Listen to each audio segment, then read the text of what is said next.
Well, welcome to the station of decapitation without your head. I'm Nasty Neal. I'm Treacherous, Trista. And Terrible Troy is actually joining us right now in progress, but he's got some problems, but he says it's coming here, so he might be here. But we're joined by the filmmakers and the cast of Hellbender, which I loved, and I found out Trista liked it too. We have Zelda Adams. Hello, hi. Toby Poser. Hello. Hello. And John Adams. Howdy, folks. Good to see you. Good to see you again and meet Zelda for the first time. Nice to meet you all. Thanks for having us. Yeah, thanks for having us back. We loved talking with you last time, and so it's great to be back with y'all. Very cool. And so for people who aren't aware yet, could you give them an idea of what Hellbender is about? Sure. Hellbender's about a lonely teen who discovers that her family has ties to the occult. And now you're all credited as writers and directors. So like, how did that work out? You making the movie like that? It's fun as hell. Yeah. We got our system down now. You know, we really know what each other's strengths are, and we believe in each other. And I think our modus operandi, is that the word? Mode of operation is pretty smooth now. Like we can count on each other, and you know, Toby's a great writer. Zelda's a great cinematographer. I'm good at hustling, getting things together, and we know how to kind of move things forward now. And it's a lot of fun. I think we all really enjoy each other's company on set. Yeah, we've been making films together ever since I was 6. So we've collectively been doing it together for 11 years. So we've all grown as filmmakers together, which has been really fun and exciting. Were you both making films before that? Before Zelda was 6 and started with you, or kind of was it all three of you together start? Yeah, the four of us, our older girl, Lulu, Zelda was 6, Lulu was 11. And in 2010, we took off and hit the road for a year in an old RV, and we made our first film. And we made 4 dramas before we kind of stepped into the horror genre. Were you always horror fans? Were you always the goal that we want to eventually make horror movies? You know, I don't know that our goal was to make horror movies when we first started out. I know I loved horror, but I think what we realized was how wonderful the horror community is. Like once we started to get a taste for horror, and Zelda and I did a little movie called The Hatred as kind of a test run for horror. Once we saw how welcoming the horror community was, we realized, well, this is a great way to be creative and to have fun. Yeah, I don't think that we'll ever go back to dramas or anything else. Horror, we just have the bug for it. And you have so much artistic freedom. You can do like almost whatever you want with horror. You can make up your own rules, your own realms. It's really fun. This is kind of a hint at the film itself, but if horror is a worm, then for us, we ate the worm and it was like, now you got to see the film to know what I'm talking about. Exactly. So you said, you've been making done it this way where like, you're all credited as writers. Like how does that process work? We all contribute ideas. And some of us have just, certain strengths more than others. Like I love to write, and Zelda's really good visually, and John is great.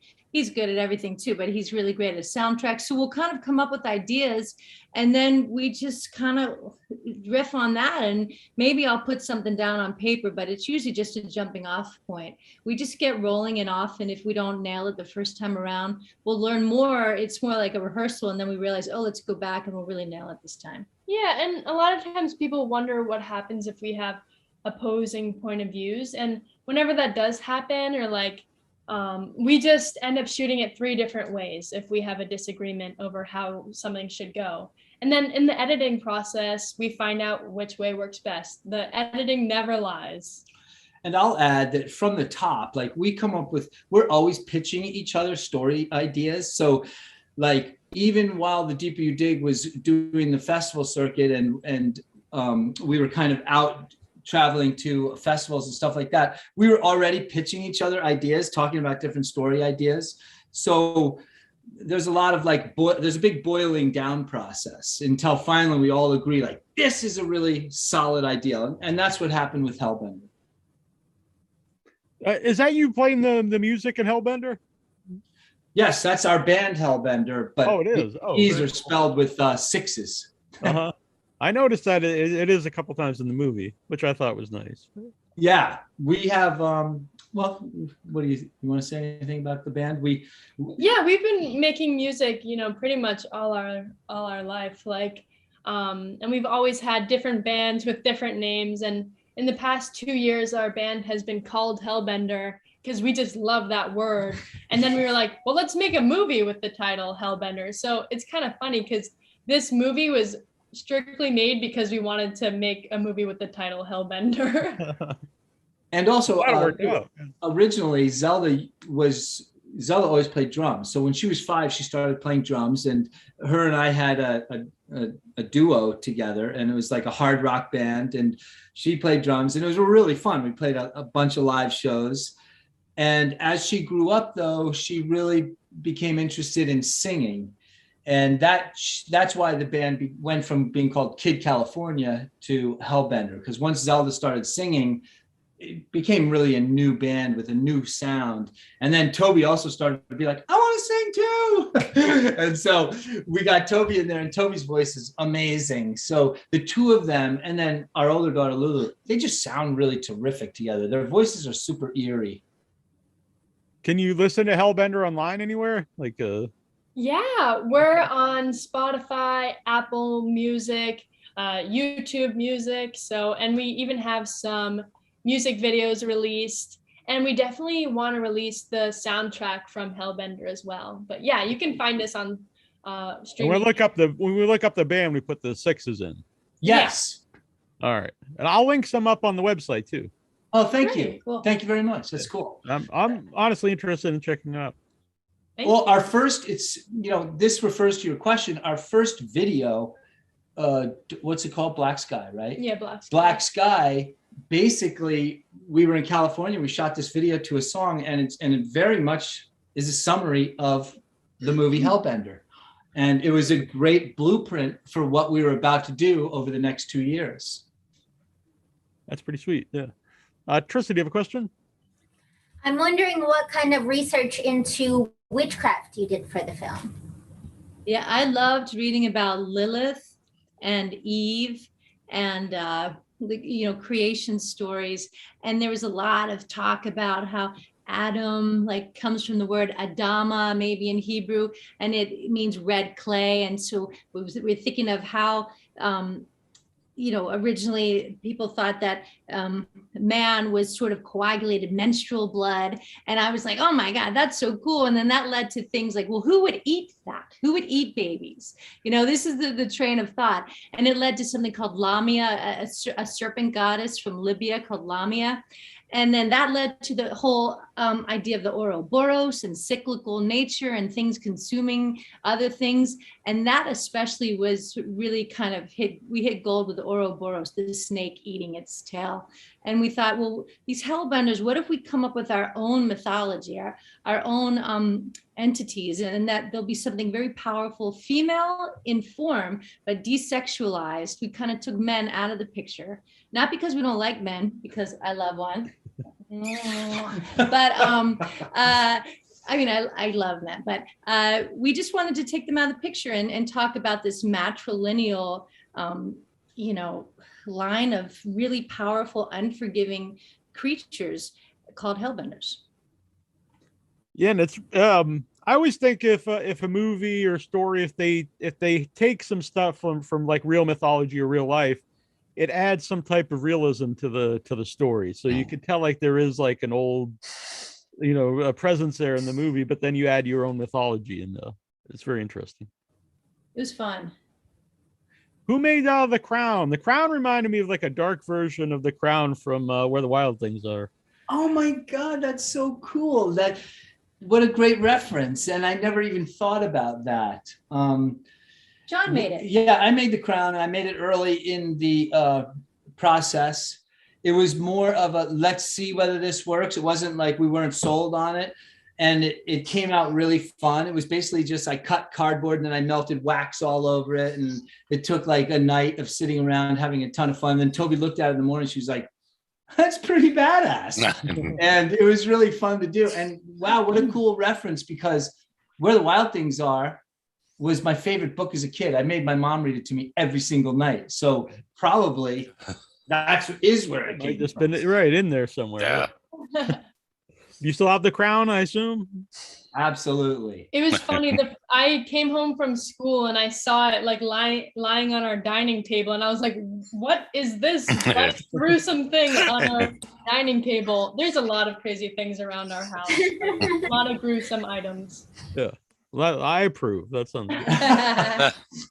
It's Neal approved. Exactly. By the way, Terrible Troy is here with us. He had some problems logging on originally. How's everybody doing?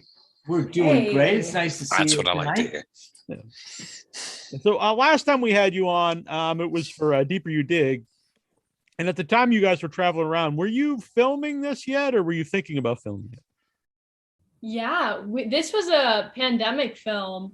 I was all online for school, so I had a lot of free time. And so we decided to buy a truck and a trailer and hit the road. So we started traveling around the United States of America and just filming across these beautiful states. So a lot of that landscape that you're seeing, especially in the dream sequences, is the wonders of America, like in Sedona, Arizona and Wyoming. And a lot of the forest scenes, like the rainforests, are the Pacific Northwest, actually. Oh. And, it's just us. We're the ones starring in the film. We're the ones, directing it. So we could social distance. We didn't have to get close to anyone. Yep, that's perfect. Yeah. How about getting the deer? Did it just happen to be there, or? Yep. We were on the way to go shoot a forest scene, and we come across this huge carcass, and we're like, oh my God. Thank you, nature. Thank you, nature, for bringing us this gift. And we decided that we had to shoot an entire scene revolving around this deer carcass. And that just goes to show how much, nature has a huge play in our movie making. Like, nature is its own character. And we do a lot of improvisation with nature, wouldn't you say? Absolutely, yeah. In this case, nature really threw us a bone. I also approve of the pun. How about the bee in the window? Because I was like, was that just like a happy accident? There happened to be a bee in the windowsill. Thank you for that. Yeah. That was so fun, because to me, that's the symbol of the movie again, which is this stinging wasp stuck between two worlds. And yeah, we were filming, we were in the house and we could hear, and Toby's like, hey, John, come here. And I walk in and there's this wasp stuck between two windows. And she was like, film this and I'll look at it. And it's a great symbol for basically this entire movie. And I'm really glad that you're the first person to bring it up. Oh, really? And for me, I loved that little scene. It worked just so well. And I love the sound of it.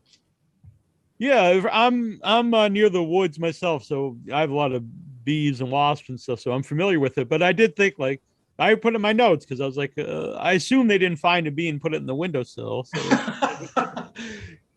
Yeah, that was just another nature just showing us something beautiful, and luckily we have our camera with us most of the time, and we grabbed it. Yeah, Trista, another question. So you mentioned that this was a pandemic project. I'm wondering if COVID stalled your post process at all. No, it really didn't have an effect for us. In fact, it made it pretty easy to just get rocking. I mean, since the three of us can always shoot together, we did. And with our older girl who was living in the Pacific Northwest, we got to shoot with her. We which was a sort of social distance thing. Like because she worked with kids, this was pre-vaccination. And then by the time we got home, we were just ready to finish the film. And it just, if anything, not to belittle COVID for people, but the horrors of it, but for us, it was a great opportunity. Yeah, and we edit while we go. So when we shoot something, we take it home that night and we edit it, because a lot of the time, like Zelda said, if we're in the Pacific Northwest and we're traveling in a trailer, we're not going to be near these particular woods more than 5 days. So we shoot in the woods, we go home, we look at it. If it's good, cool. If it's not, we got to go back the next day and shoot. So like when we finally got back to upstate New York, we had basically edited the film. We had maybe just a couple scenes to shoot and edit left. So post-production was not much. Yeah, this film was edited on a tiny MacBook Pro. A lot of time where Toby was making some tacos and John was controlling the tiny computer, and I was over his shoulder like, oh yeah, that's good. I love it. Yeah.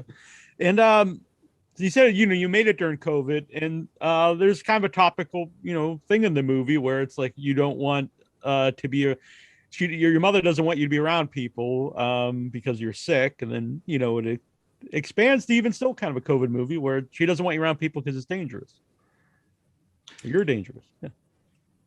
It's kind of it's kind of that's the both sides of the COVID coin. Mm-hmm. And it starts out on one side of the COVID coin, and by the end of the movie, it's completely flipped. Yeah. And we talked about COVID, and obviously we shot it during COVID, but we didn't want to make like a COVID movie. Right. But of course, all of us with podcasts and all of our lives are so affected by COVID. There's no way it's not going to leak into our art. And we do make comments. Like one of the funniest lines of all is Izzy says to Amber, that bubbly girl that she meets, she says, I can't get close to people. And Amber says, oh, none of us can. And so it's our little joke to COVID. And it's also, there was just no way around it. But we definitely wanted to avoid just making a COVID movie, because at times we talked about that. And Toby was adamant on being like, you don't want to make a COVID movie because like that, it'll just set you in a certain time. Like if you do that. It really dates the movie. Yes, thank you. That's the better word for it. Mm-hmm. It's and better. Plus, I think the idea with any kind of genre story is you could put a lot of that stuff in the story. And if people see it, it adds to it. And if they don't, it doesn't, take away from it. Bingo, yeah.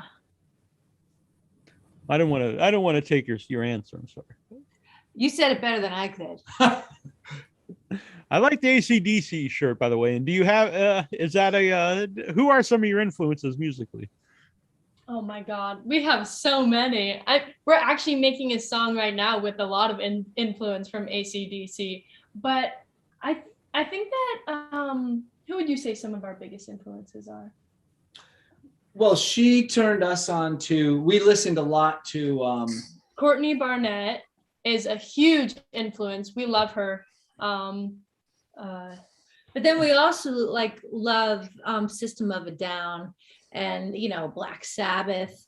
It depends on our mood and what we're trying to be inspired by. Yeah, and I grew up on 80s hardcore, so and I love the the DIY ethic of 80s hardcore, like Black Flag and Circle Jerks and Bad Brains, and so I think Bad Brains, nice.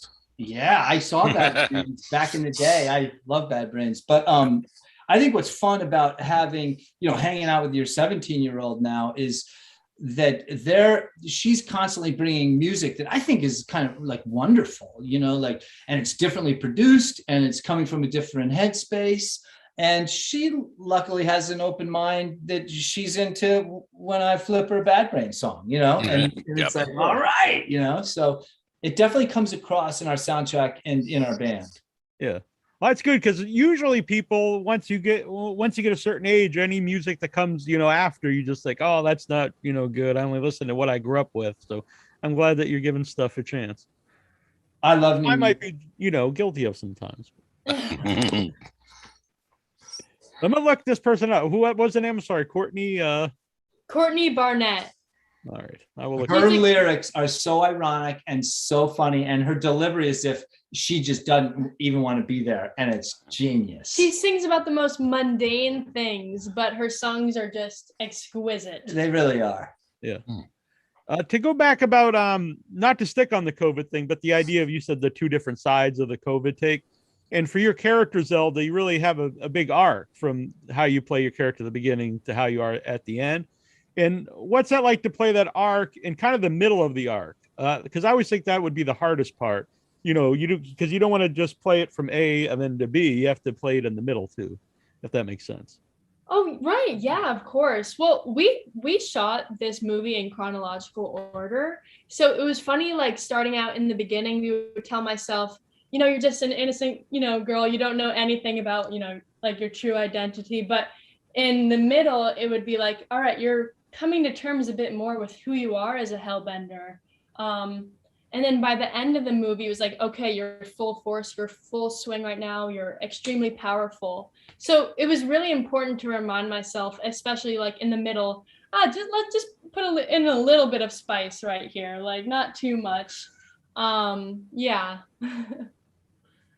I think that's a great question, a great character question, and I think Zelda is probably the closest to the girl in the middle, because she's not, you know, like that really innocent person, and she's obviously not a Hellbender, but she is that girl in the middle who's pretty strong and ready to take on life. Yeah, it was definitely most fun in the middle of the movie, because I think that's when my character got to be curious about what is to come and what else is offered to her in society. So it was really fun in that part of the movie.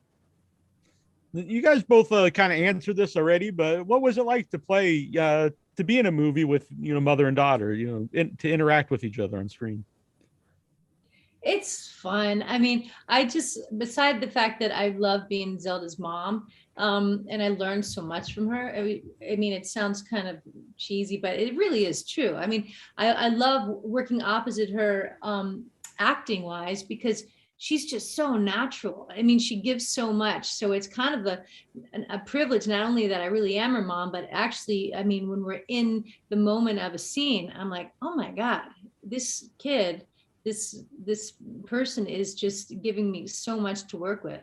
So it's sometimes I find like I have to snap out of the fact that I'm co-directing and acting and the mother. It's like, wait, who am I? Because I'm so enamored of who she is, but I also like really respect what she's doing on camera. Oh, thank you. It really is such a, like, it's so nice getting to act alongside Toby. And I know it's cheesy to say, but like just getting to play mother and daughter on screen makes us even like closer together off screen. Like it's a really fun bonding experience. It's also really convenient because when you're like, hey, do you want some tea? Can I make you lunch? No, we got to shoot in 5 minutes. Or the opposite, you're done shooting, you got blood all over. It's like, should we eat first or should we take the blood off first? You know, those things are easy when you actually live in the same household. Some of the blood scenes are pretty, are not the easiest to watch. Thank you. Good. That's a huge compliment coming from, you know, a horror pro. That's great. I'm glad that you approved. Yes. Trista, do you have a question? You guys are just the cutest, most charming music-making, filmmaking family ever. But you're also huge talent. So can you tell us what we can expect from you next? We're big fans of your work. Oh, thank you so much. Yeah, we've started developing our next idea. We're actually for the first time going to be playing a family together. And Nice. It's going to be a timepiece taking place in the 1930s about a gangster family who does some not so good stuff. But then something really bad happens to the parents and the daughter is left to pick up the pieces, and she kind of has to deal with some dark magic to fix their family situation. And yeah, it's gonna be a mix of like Frankenstein, gangster movie, and vaudeville fun. So yeah. Right up my alley. Yeah. I know. You had us a gangster, and then you added in a Yeah, bunch right. of I other mean, good come stuff, on, you know? 30s gangster. Yep. I'm in. Yep. We were there for that. That's very exciting. Well, we're all looking forward to that. And you said that Zelda did the cinematography, because there's some great shots and images in the movie. Well, we do a lot of it together. I think it's a good mix of all of our visions, but cinematography is really my favorite part about movie making. Like it just makes me so happy. And it was important for Zelda to have more motion in this. You know, after The Deeper You Dig, she was like, hey, you know, we watch a lot of movies, you know, at home, but also when we go to the festivals. And Zelda's like, you know, we need more motion. We need more aerial. We need more motion in our camera. So we got a gimbal and we got a drone. And all the drone shots are Zelda doing that, because she had to figure it all out. I was like, I don't know how to do that. And she did all that. And she worked the gimbal a lot too. Zelda's really fun to talk to about cinematography, because again, it's just like music. She has a youthful take on it. I think Toby and I share similar beliefs on what a shot should look like. And I think Zelda has her own ideas of what a shot should look like. And the drone shots made sense in the movie, because sometimes I've seen movies where they have drone shots just to be cool, I think. But you know, they made sense within the movie. Thank you. Yeah, it's going to be great. Oh, I'm sorry. No, please. I was going to say, though, it's going to be great to brainstorm with things like that, where everybody's got such a unique take on things, and like everybody's got a great perspective on it. It's really, really fun. Like our dinner conversations are just really exciting, talking about what we want to do tomorrow, filmmaking wise. And I think our conversations, if not that we're in a lot of restaurants these days, but even if we're out on, let's say, walking down the street, what some people hear from us, especially when John's on the phone with our special effects guy, it's like, hey, we want to kill grandma. Can you, That's awesome. Can you hang her? But then after you hang her, she's not dead yet. And then someone tries to stab her. And then after they stab her, she's still not dead. And then they shoot her. And then we want her to set her on fire. What do you need from us? And we really need the back of her head to blast off. It's pretty funny. Like I'm sure the FBI or the CIA definitely has the four of us on a watch list. And every time, you know, it's just like, oh my God, one day we're going to need your help to get us out of jail. I'm just glad no one says, hey, I can help you with that. Yeah, that's true. You're like, oh, you're in filmmaking. Yeah, they've got us beat, Neal. Like, because if somebody was behind us at a restaurant, it would be, you know, kind of like with the shirt ideas and stuff. Right, you know, like, hey, how about heads on like a barbecue? You know, okay, yeah, I like that idea. Well, actually, just yesterday, my mom and me were in a convenience store. And the guy was like, "Are you two? You must be with him." And she's like, "Yeah, how do you know?" And she was like, or he was like, "With that horror," well, he said monster shirt. With that monster shirt, I figured you must be with Dracula. And I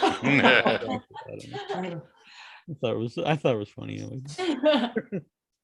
But yeah, there's some really cool shots. I made a bunch of notes. I really liked there's a shot of Toby. And it's like your silhouette. It's almost black and white with a bunch of trees, and it's really stark contrast. And I think that's a really beautiful shot in the movie. Very cool. We love that super starkness. We got to use, you know, high contrast a lot in The Deeper You Dig. This movie was a little harder to use high contrast and those kind of shots because of all the foliage on the trees. Most of the movie was shot like in spring or in summer. And we were out, that was shot out in the Northwest, and there was Toby in those woods. And that's my favorite kind of cinematography, that really dark, heavy stuff with high contrast. And thanks for pointing that out. Maybe my favorite shot of the movie. Yeah, I loved it myself. What's the feedback been like? You know, I should mention it played to Fantasia.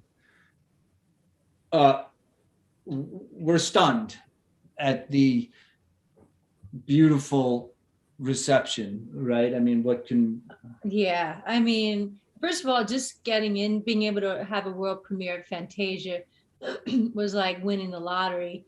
And then also getting with Yellow Veil Pictures, who took on the film, and then they got us they got the deal with Shudder. We're going to be put out by Shudder in early 2022. And so now just with the premiere and the response we're getting from that and Shudder on the horizon, we're just kind of like pretty gobsmacked. And to talk about Fantasia, you know, Mitch Davis and his crew, they opened up a whole world to us that we will always be thankful for, because, you know, our art world and our regular world are just one and the same. So Mitch Davis and Fantasia changed our lives with The Deeper You Dig. They opened a door to us and invited us into a room that we had never been in before. And now they've invited us back into that same room. And here we are talking with you and having a great time. And, you know, we're just incredibly thankful about their generosity to us. We're tiny and we're super thankful. In the chat here, Marcia Miller says, Zelda is so blessed to have such cool parents. You are a wonderful family, so talented. Oh, thank you. I'm so eternally grateful that John and Toby have, you know, brought me up in filmmaking, and we're all just best friends. So life feels really good. Thank you. How old were you when you started to watch horror movies? I'm not going to, I mean, I was watching horror movies when I was 5. Yeah, you just want us to get in trouble. That's what's going on. I remember, I think when I was in kindergarten, Toby showed me Carrie for the first time. And, you know, the first couple nights I was like, I cannot sleep alone.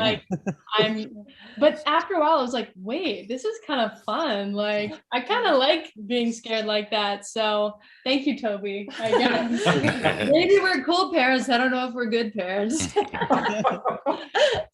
They don't have to be mutually exclusive. Yeah, exactly. Yeah. Trista, do you have another question? How do your innate skill sets complement each other while you're filmmaking? That's a great question. I think Zelda is really amazing she's a really great visual storyteller, like we were talking about with the cinematography, even just her photography, everyday stuff that she does. It's like, oh my God, there's so much you can tell a story with through a picture. And then I really love writing. For me, that's something that I really enjoy, trying to find how everything fits together, all the little pieces that someone might even have to watch the film 2 or 3 times to see those little things that might go unnoticed, but to me are really the glue for a storyline. And John is also, besides the stuff that he contributes musically and visually, he is really great at coming up with horror and action. You know, he'll be able to say, okay, we want to cut off someone's head. Toby, how can we build a story around it? Zelda, how can we make it look good? Or I want Toby to vomit blood into your face. Let's figure out a reason that we need to do that. Very good. Hard to follow up on that one, but I like it. So it's going to come to Shudder in 2022. That's very exciting. And did Fantasia? Is it? Do you have it scheduled for any other festivals coming up? We do. It's going to be at Fantastic Fest in Austin next for its American premiere. And that's going to be fun because it's actually in person and it'll be in a theater, and we'll get to actually see people. And that's going to be pretty exciting because, you know, as we've talked about, this has been a COVID for all of us, but this has been a COVID creation, and it will be nice to have a little company for once. Have you guys been there? I'm not. No. It is a blast. I mean, it's in the Alamo Draft House, which is so cool. I mean, for The Deeper You Dig in 2019, I just had so much fun there. And these guys didn't get to go to that one. So hopefully this time they will. But we're also going to Telluride Horror Show, which is a wonderful festival. Absolutely wonderful also. Great people. Really, I would say charismatic audience. Like the audience is so, they're just horror pros, and it's really fun. Yeah. I think horror and comedy is always the best movies to watch with the crowd because the interactions there. You can't like sit around and cry, you know, I guess, right. But that's not very exciting experience, I don't think. And it's fun for us as filmmakers because when you're sitting with an audience, you can feel the energy of a room. And it helps you, even if it's like, even sometimes it can be painful because you might think you've done something cool, but you realize, oh, this is a belly flop and let's not do that again. You know, let's remember not to do that.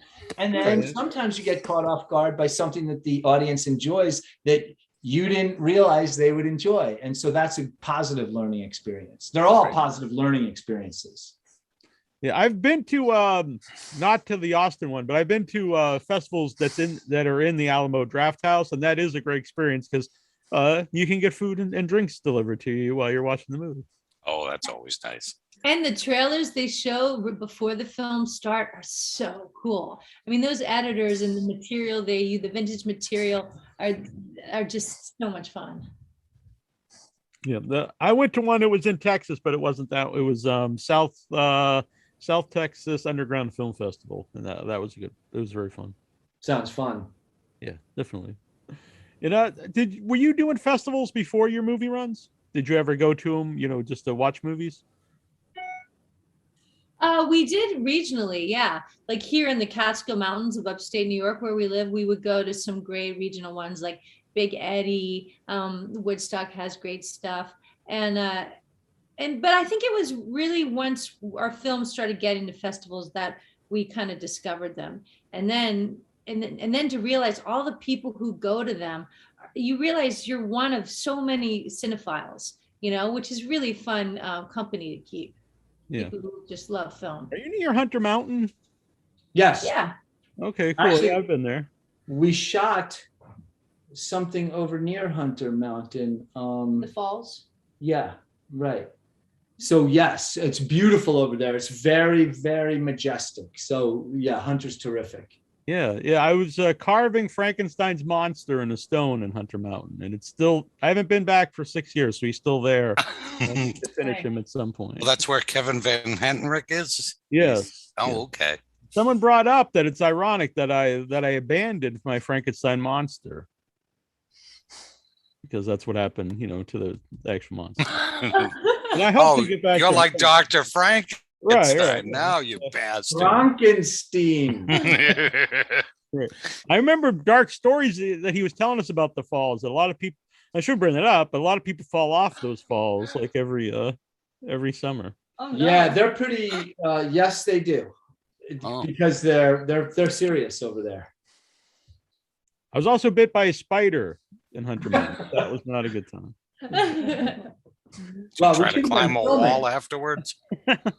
No, I had weird hallucinations. It was a weird experience. Yeah, I hallucinated that I had a triangle village on my forehead on fire. Experience.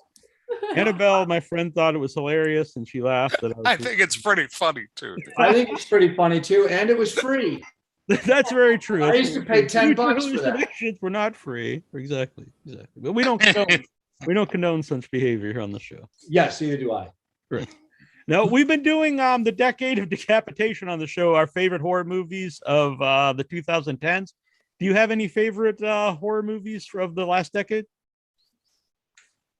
Yes. Yeah, I think my most recent. Want to know what they were. I just want to know if you had any. No. Just a yes or no question, Neal. I really like Midsommar and Parasite. I know that they're pretty big movies, but those are my tops right now. I always come up with the same. I always say some of the same answers, so I wanted to say something kind of different. Do you know what you want to say while I'm thinking? Yeah, I'm gonna go with Seder. I liked it because it was super dark, foreboding, and slow in a beautifully horrific way. I remember seeing that movie. That came out last year, maybe. Yeah, that's another Yellow Veil film. It's really cool. Someone who also wears like every single hat. The guy who makes it. Okay. Oh, I know. I love Let the Right One In. I love vampire stories, and I absolutely adore that film. Yeah, that one's. You ever read the book? The book's really good too. No, I keep telling myself I got to read that writer's work. Yeah. I saw the remake before I saw the original, and I really liked it. But then after you see the original, it's like they really just basically made it in English, you know. Boy, I wouldn't mess with that movie. That movie was a perfect delivery. Yep. That's like let's cover Sergeant Pepper's Lonely Hearts Club Band. Yeah, No, exactly. let's not cover that. That's the poor Bee Gees in Frampton about that, you know. Oh my God, great call right there. Right? Look what that did to their career. Exactly. Who did the effects in the movie? That's our wonderful brother and friend, Trey Lindsay. And he's been with us now since The Deeper You Dig. And what's beautiful about Trey, whenever you're doing art with anyone, you always want a positive attitude and you always want everyone to say yes, whether or not it works out or not. And Trey always says yes. And he's a horror aficionado. So whenever we talk to him, he has such a library of knowledge about what's been done, about what can be done. He can reference movies from the 20s. And he's just a joy to work with. Usually he sends us back an effect that's completely blown really huge. And then we're always like, oh, wow, oh my God, that's amazing. But could you boil it down so it looks like we can afford it? And he's great at doing that. He's just wonderful to work with. And I have to say, the image of a Hellbender, which since you guys have seen the movie, you'll know when it goes full Hellbender, that's his art. That's his vision and his invention. And I love it. Yeah, it looks great.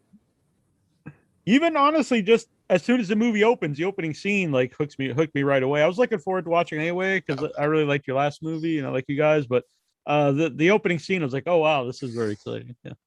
And that's Trey's beautiful art. I mean, what that was we had filmed the hanging scene, which is the opening.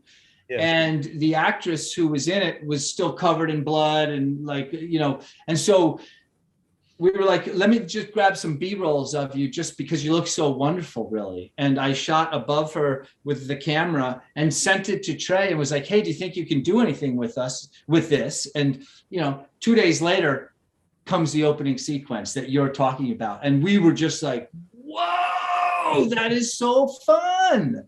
And he captured what we wanted to do with this movie. It was to have fun. We're hoping the audience, when they're done, look at each other, or if they're alone, think to themselves, well, that was fun. Yeah, because it's also very dark and bleak at times, but it is a fun experience at the same time. That's what we're hoping. It's hard to do. That's cool. Yeah. Trista, did you have another question?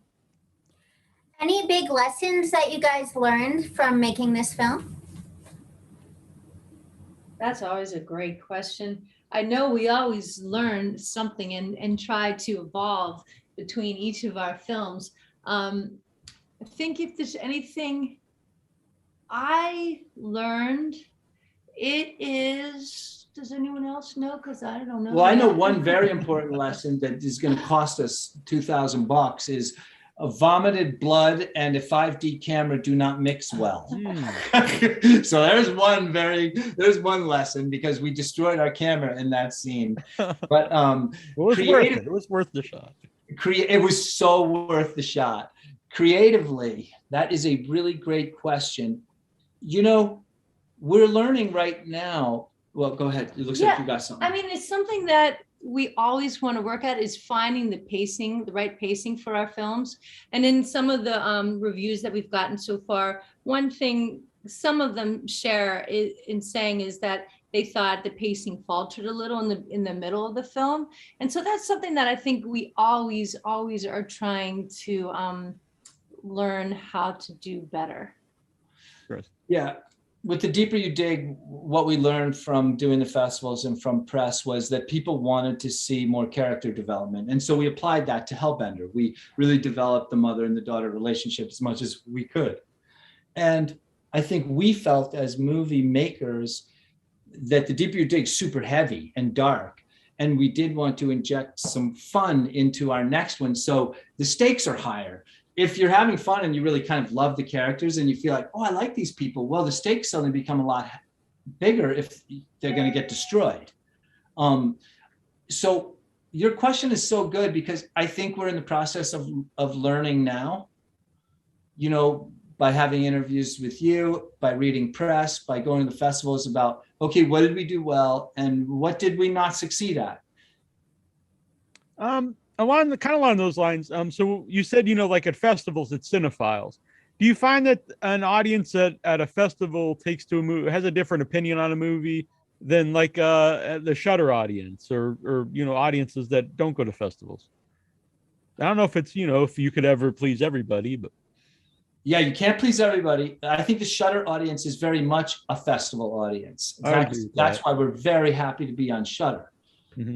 Yeah, like when we look at if I look on comments of Shudder for The Deeper You Dig, I realize, oh, a lot of these people really, they're the kind of audience we're seeking for a film. They're not just looking at it one-dimensionally, you know.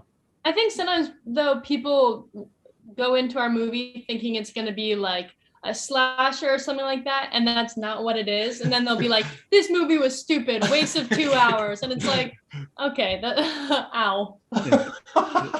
That's both the good thing and the bad thing I think about horror movies. I like that there's all different kinds, because I'll like a really silly movie like Basket Case or something, but I like something, you know, thought-provoking, or I like some slashers. I like all different kinds depending on what mood I'm in, but there are some people who only want one certain kind of horror movie. So you just said one of my favorite movies. Like I always say Basket Case. Oh, I love Basket Case. But you had asked for the decade, so that's really what I'd spent for the past decade.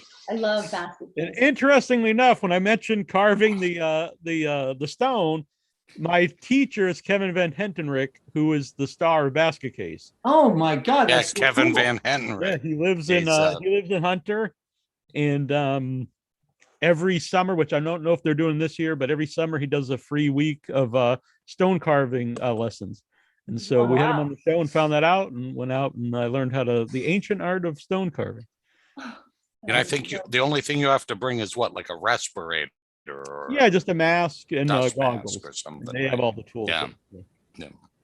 That's really cool. I love, one of the things I love about Basket Case is how well it captures New York at that time. Oh yeah, without a doubt. Yeah, I love 70s and 80s New York movies. All different levels, like Taxi Driver, Basket Case, Chud. There's something about that gritty New York feel, and or like the Upper West Side, like, you know, kind of mahogany, like elegance of Rosemary's Baby. Yeah, that's another great one. Yeah. I forgot I was gonna say something about Rosemary's Baby, but I forget. But it's one of my favorite movies.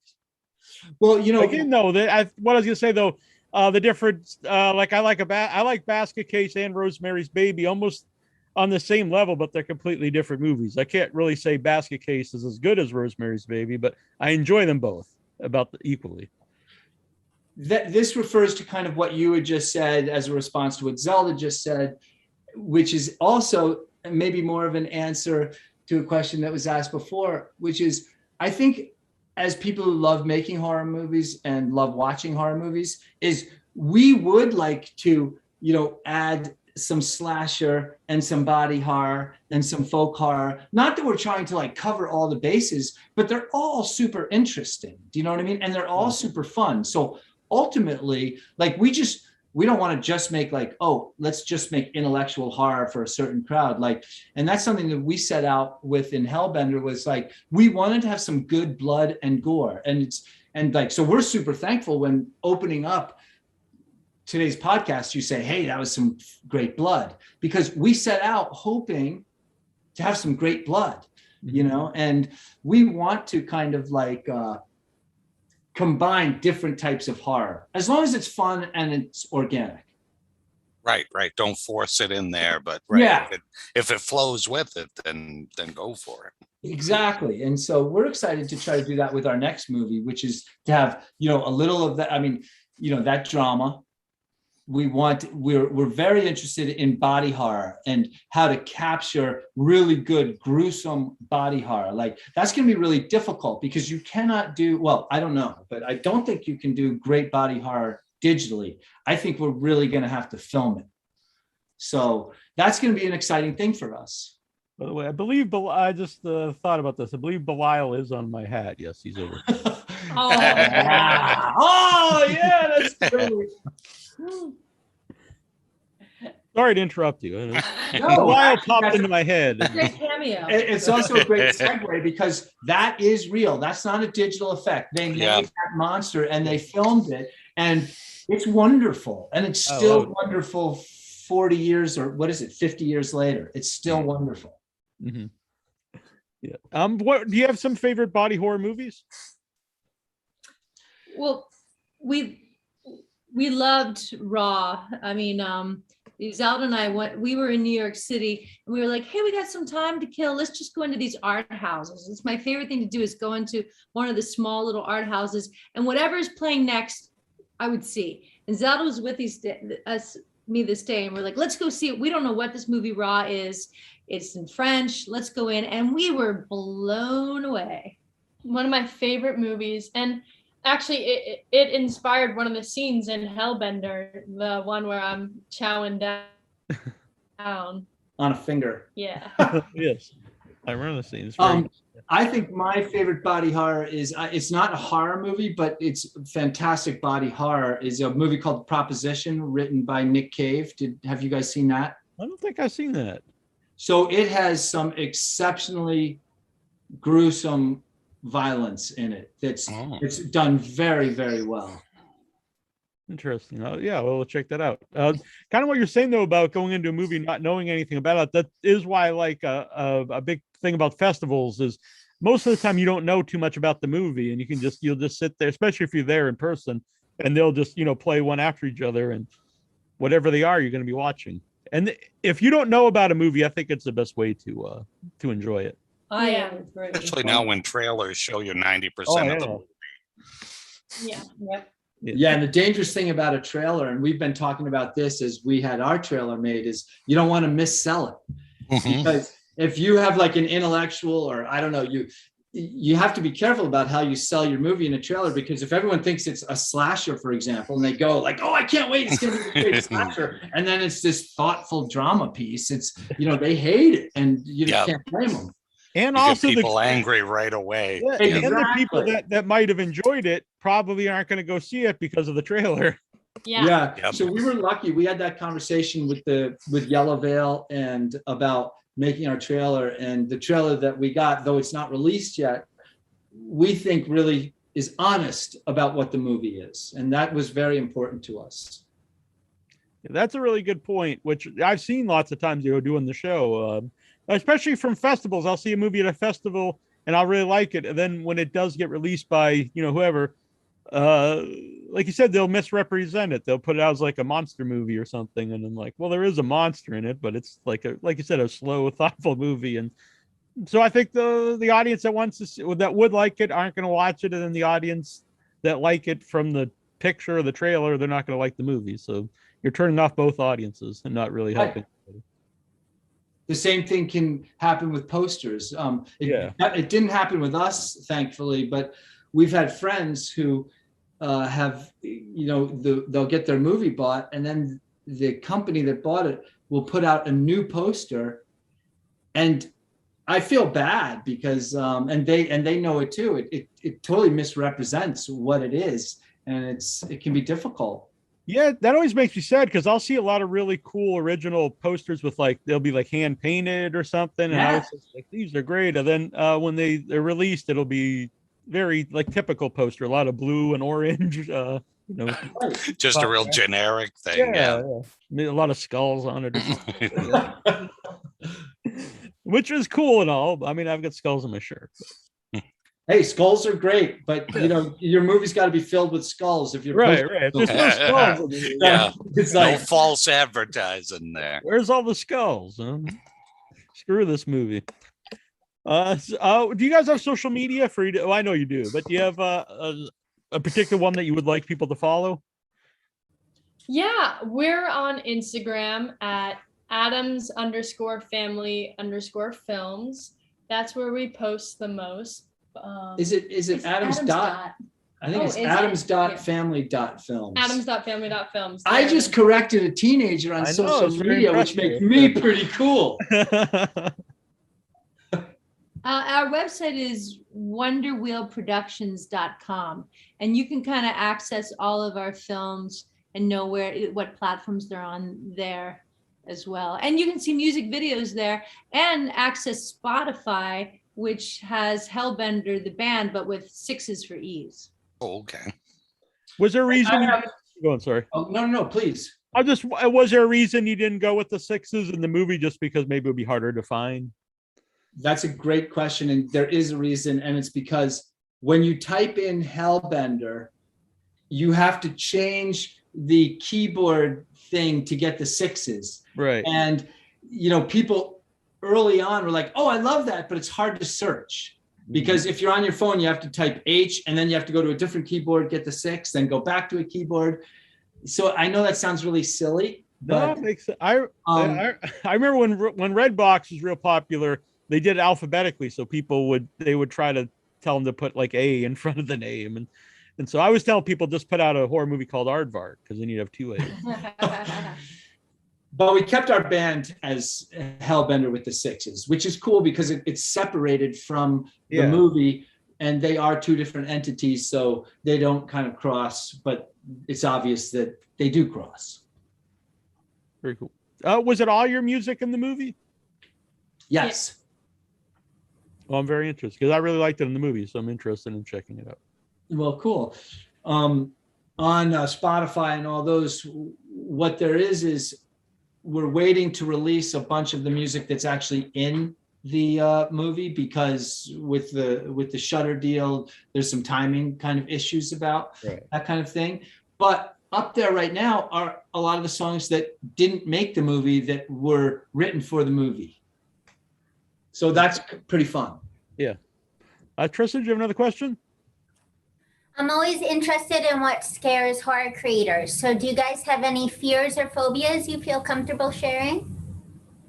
Oh my God, that's such a great question. Yeah. I was actually just talking about this with Toby. Home invasion is one of like the creepiest things to think about. I've always had nightmares about it. And I just recently watched the movie The Strangers, which is about like a home invasion, and that got me spooked. I'm terrified about something happening to my kids, which is sort of like the deeper you dig, kind of explored that nightmare. So my fear, the thing that's hard for me, is losing my mind, which I'm always close to losing. So it's like, and that's what's fun is the next movie, we're exploring the things that actually, well, except not yours. Yeah. Toby and I's biggest fears. So that's going to be fun. Interesting that exploring your fears is going to be fun. But well, like when I have a nightmare, like when Toby always wakes me up from my nightmares, thankfully, and I have them like think every night, but always in my nightmares, I'm always trying to get that darkness that I can't see what it is. And I always am trying to get it. Like I was told early on, when you have a nightmare, don't run away from it, run to it. And I'm not sure that was great advice, but I'm still following it. and I'm always waking up like, So actually, yeah, don't do that. I like that you give advice and then take it away. But yeah.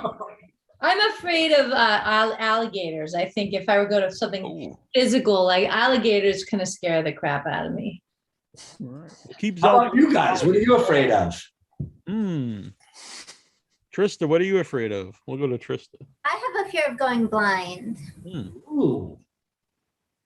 Because my dad's had multiple eye surgeries, and my aunt is going blind at a rather young age. So that's a fear of mine. Oh gosh, yeah. That's scary. Have you seen Don't Breathe and Don't Breathe 2? Oh, I haven't seen the second, but that's one of my favorite horror films. Absolutely. I love that one. I'm sure if that's your fear, that's right down the old scary hallway. Although I'm interested in playing a blind person, because I almost feel bad saying I'm afraid of it, because I'm sure there are blind people that are super comfortable, and it's just a completely different culture and way of life. And I think if I learned more about it, I probably wouldn't be so scared. Right. That makes sense. Troy, what about you? Do you have a fear? I think mine would be kind of the losing the mind thing too, just like the memory goes, everything just goes, and you don't realize it. I think that's one of those things that's always kind of been with me. It's a terrifying thought, because if you Yeah. lose your mind, what you're trying to explain to people, they can never understand because you've lost your mind. And that's what's Yep. really scary about it, is you're now living in a world that no one's attached to. So you're untethered to reality. Interesting. By the way, I wanted to mention about Zelda mentioned strangers. I always think that what's so scary about that movie is the ending, where there's really no reason why they're doing it. That's the scariest part. Yeah, it isn't one of the. Well, I won't give anything away. Yeah. Not to spoil strangers. Nah. Well, they've had a few years to watch it, so anybody. Right. But fair enough. We won't. But just a side note, they made a documentary about the main guy in Strangers. It's a really good documentary. They played it at a festival. I was at. I don't know if it was ever released, but it played festivals anyway. It was really Check it out. Yeah. All right. So this was very fun. And Thank you so much for having us. Like, this was such a fun conversation. Wow. Oh yeah. We should do it again sometime. Yeah, you guys have to come back. This is a good time. Yes, please. Oh, you guys are To great. get that movie made, we could bring it back. Yep. We'll just rap about anything. That's all. Yeah, we could have other reasons. I'm sorry. Did I cut you off, Trista? Oh no, I just said we're big fans of yours. Oh so. yeah. Oh, Yeah. Well, we're big fans of yours, and thank you so much for having us today. Hey, Really Thank cool. you. Next time we should interview you. Yes.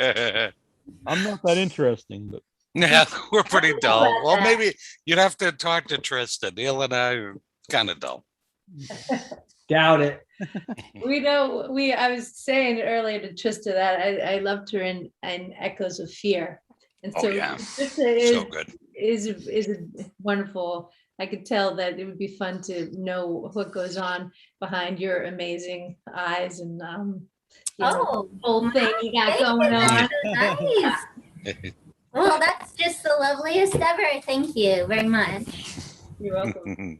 Well, thanks, you guys. thank you. Yeah, thank you so much. And congratulations on the movie and Shudder and Fantasia and everything and all the other Yeah, companies. that's awesome. Oh, Thank you. thanks. And keep up the good work. Yes. We'll And I'm gonna go check out Hellbender right after the show. Good night, everybody. Bye, Good night. guys. Right. Night.